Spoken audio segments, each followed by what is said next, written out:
L'Assemblée nationale de la République française a adopté le 28 mai 2026 une loi abrogeant le Code noir.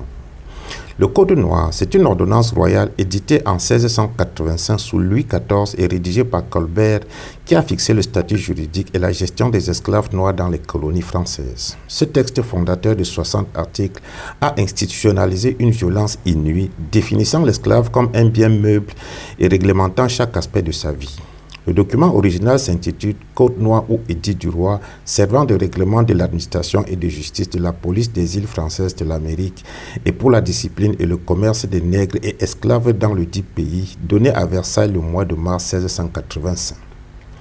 Dans le préambule, le roi justifie l'ordonnance par la nécessité de répondre aux besoins des mémoires envoyés par les officiers de leurs îles d'Amérique, par lesquels ces derniers ont besoin de, je cite, notre autorité et de notre justice pour y maintenir la discipline de l'Église catholique, apostolique et romaine et pour y régler ce qui concerne l'état et la qualité des esclaves dans nos dites îles et devant y pourvoir et leur faire connaître qu'encore qu'ils habitent des climats infiniment éloignés de notre séjour ordinaire, nous leur sommes toujours présents, non seulement par l'étendue de notre puissance, mais encore par la promptitude de notre application à les secourir dans leurs nécessités. Fin de citation. L'article 44 du Code lit, je cite, « Déclarons les esclaves êtres meubles et comme tels entrent dans la communauté, n'avoir point de fuite par hypothèque et partager également entre les héritiers sans préciput ni droit d'aînesse. » Fin de citation. D'autres articles prévoyaient qu'il doit être nourri et habillé, mais cela ne lui donnait aucun droit. Il s'agissait simplement de l'entretenir comme on entretiendrait un meuble dans la maison ou une voiture. Ce texte, à l'origine destiné au territoire d'Amérique où travaillaient des esclaves importés d'Afrique, a été au fil des années modifié pour s'adapter aux colonies, donnant lieu au Code de l'indigénat par exemple. L'abolition progressive de l'esclavage muet en colonisation nécessitait en effet de revoir le code jadis approprié dans les champs de canne à sucre pour les rendre applicables sur des territoires où ils n'avaient pas eu besoin d'acheter des esclaves, mais juste les soumettre sur leur propre terre. L'esclavage a été officiellement aboli en 1848. Curieusement, le Code noir est resté en vigueur. Logiquement, s'il existe un texte qui réglemente une activité, cela veut dire que l'exercice de cette activité est autorisé sous réserve du respect de la réglementation. Si le Code noir est resté bien conservé, c'est simplement que l'esclavage et la colonisation qui lui a succédé ne sont jamais finis dans la tête du colon. Il n'y a qu'à observer la brutalité avec laquelle les peuples des colonies françaises étaient traités, de même que l'exploitation de leurs ressources, toutes choses qui montrent bien que les peuples des colonies, de même que leurs sols et sous-sols, sont restés les propriétés des colons, qu'ils continuaient d'user et abuser, jusqu'à ce que les révolutions des pays de l'Alliance du Sahel, les guerres en Ukraine et au Moyen-Orient redessinent la carte géopolitique du monde, obligeant les Occidentaux en général et la France en particulier à revoir leurs attitudes envers leurs anciennes colonies, jadis pourvoyeuses d'esclaves, objets du Code noir. Comme l'a dit la ministre des Outre-mer, Naïma Mouchou, le Code noir, je cite, n'a plus d'effet depuis longtemps, mais son empreinte et son poids sont toujours là, appelant à sortir de notre droit un texte indigne.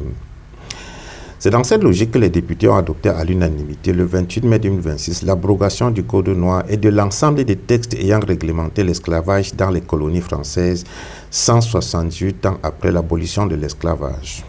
Le Code noir faisait désormais partie de ces lois obsolètes connues sous le nom de fossiles législatifs. C'est depuis un an que la proposition de loi pour l'abrogation de ces textes avait été faite par le député Max Mathiazin de la Guadeloupe et introduite par Laurent Panifou, président du groupe centriste Liberté Indépendant Outre-mer Territoire, en abrégé LIOT.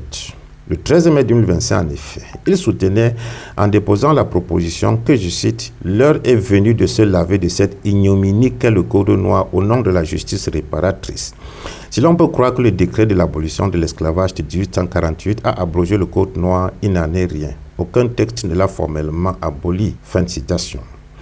Finalement, le 28 mai 2026, les 254 députés présents, issus de tous les groupes politiques, ont soutenu la proposition de loi. Il restait qu'elle soit aussi adoptée par le Sénat. Avec l'abrogation du Code noir, un pas de plus est ainsi franchi dans le processus de la justice mémorielle. 25 ans après la loi Taubira reconnaissant la traite de l'esclavage comme crime contre l'humanité, le rapporteur à l'Assemblée a appelé à poser un acte puissant de mémoire, de justice et de reconnaissance, même s'il ne pourra solder seul les blessures de l'histoire. Il a salué un pas supplémentaire, un hommage aux hommes et aux femmes, aux enfants mis en esclavage. Mais il ne faut pas crier victoire trop tôt. Avant l'adoption, les débats ont tourné autour de l'histoire esclavagiste et coloniale française et des effets visibles aujourd'hui à travers les inégalités persistantes entre les Outre-mer et l'Hexagone et les discriminations subies par des personnes noires. Que signifie abroger le Code noir en 2026 si les Outre-mer continuent d'être regardés depuis Paris comme des périphéries lointaines, s'est interrogée la députée Emeline Kabidi de l'île de la Réunion. Une interrogation qui peut légitimement être partagée par les anciennes colonies françaises d'Afrique.